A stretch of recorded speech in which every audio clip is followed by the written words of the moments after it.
ઉદાહરણ આપવું છે સ્પર્શ શાહ. આપણા ગુજરાતનો દીકરો અત્યારે વિદેશની અંદર છે અને સ્પર્શ શાહનો 2003ની અંદર જન્મ થયો, એટલે આજે 21 વર્ષનો એ સ્પર્શ શાહ છે. જન્મની સાથે 38 ફ્રેક્ચર, અત્યાર સુધીમાં શરીર ઉપર 140 ફ્રેક્ચર. વાતાવરણ ઠંડુ છે એની અસર નથી મારી ઉપર, ખરેખર 140 ફ્રેક્ચરનું એ પેઇન સહન કરે છે. શરીરની અંદર 22 સ્ક્રૂ અને 8 ફ્લેટ. આટલું પેઇનફુલ લાઈફ. 3 વર્ષનો હતો, માતા પિતા જોબ કરતા હતા ગવર્મેન્ટ. આપણા ગુજરાતનો છે ને એટલે તમને એનું ઉદાહરણ આપવાનું મન થાય. માતાએ નક્કી કર્યું કે આ બાળકને જો મારે જીવન આપવું હોય, આ બાળકને મારે સ્વતંત્ર આર્થિક પગભર બનાવવો હોય તો મારું જીવન જે છે ને એ મારી કારકિર્દી એ મારે બદલવી પડશે અને આ ત્યાગ માં જ આપી શકે.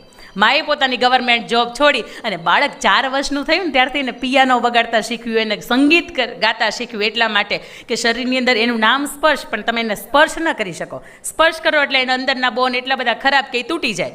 જીભ એક જ એવું છે કે જેની અંદર હાડક્યું નથી, એટલે જીભની શું થઈ શકે? જીભથી સરસ બોલી શકાય, જીભથી સરસ ગાઈ શકાય. અને એ બાળકને સંગીત શીખવે છે. એ 13 વર્ષનો હતો ત્યારે આ દુનિયાના મંચ ઉપર એને ટોક શો કર્યો હતો. એ એક જ ચેરની અંદર એને સૂવાનું, બેસવાનું, ઉઠવાનું બધું જ એક ચેરની અંદર. એના મમ્મી છે સતત એની સાથે રહે, એને પ્લેનમાં ક્યાંય મુસાફરી કરવી હોય તો પણ એક વ્યક્તિની સાથે એને સતત ડિપેન્ડન્ટ રહેવું પડે. તેમ છતાંય તે વ્યક્તિના આજે 2.5 કરોડ ફોલોવર્સ છે. સરસ મજાનો પિયાનો, હાર્મોનિયમ વગાડે છે. દુનિયાના 7 દેશોમાંથી એણે 200થી વધારે સેમિનાર કર્યા છે કે જેની અંદર એણે મોટિવેશનલ સ્પીકર તરીકે કામ કર્યું છે અને સંગીતના સેમિનાર કર્યા છે. અને એથી વિશેષ મારે તમને મહત્ત્વની વાત એ કહેવી છે કે જ્યારે આપણા આદરણીય વડાપ્રધાન મોદી સાહેબ ડોનાલ્ડ ટ્રમ્પે હાવડી મોદી કાર્યક્રમની અંદર બોલાવ્યા હતા, ત્યારે આ વ્યક્તિએ માત્ર 18-20 વર્ષની વ્યક્તિએ આદરણીય મંચની સામે 50,000 લોકોની સામે એણે ચેર ઉપર બેઠા બેઠા રાષ્ટ્રગીત ગાયું હતું ને એ આપણો પહેલો ભારતીય હતો. એ આપણને શીખવે છે કે પેઇનફુલ લાઈફ ગમે એ હોય, તમે નક્કી કરો કે મારે આ કરવું છે, થાય. એ જ્યારે અહીંયા ગુજરાતમાં હતો ને ત્યારે એને મોદી સાહેબને એને મળવું હતું, પણ જ્યારે આ ઘટના આજે મોદી સાહેબે જોઈ ને ત્યારે મોદી સાહેબ ખુદ એને મળવા ગયા હતા. આપણી અંદર સત્વ આપણું મજબૂત હોય, આપણો સંકલ્પ મજબૂત હોય ને તો દુનિયાને આપણી સુધી આવવું પડે.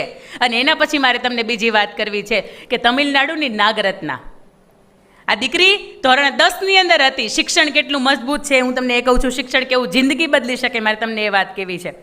અને તમે દરેક વ્યક્તિ શિક્ષણના સાધક છો, સરસ્વતીના સાધક છો. ત્યારે તમિલનાડુની નાગરત્ના, એના મમ્મી ભીખ માંગવાનું કામ કરે, એના પપ્પા ડ્રિંક કરે.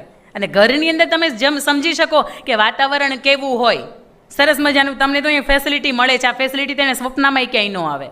એક પણ જાતના ફ્રૂટ, એક પણ જાતના દાળ ભાત, સ્વીટ, મિષ્ટાન કાંઈ આવે જ નહીં.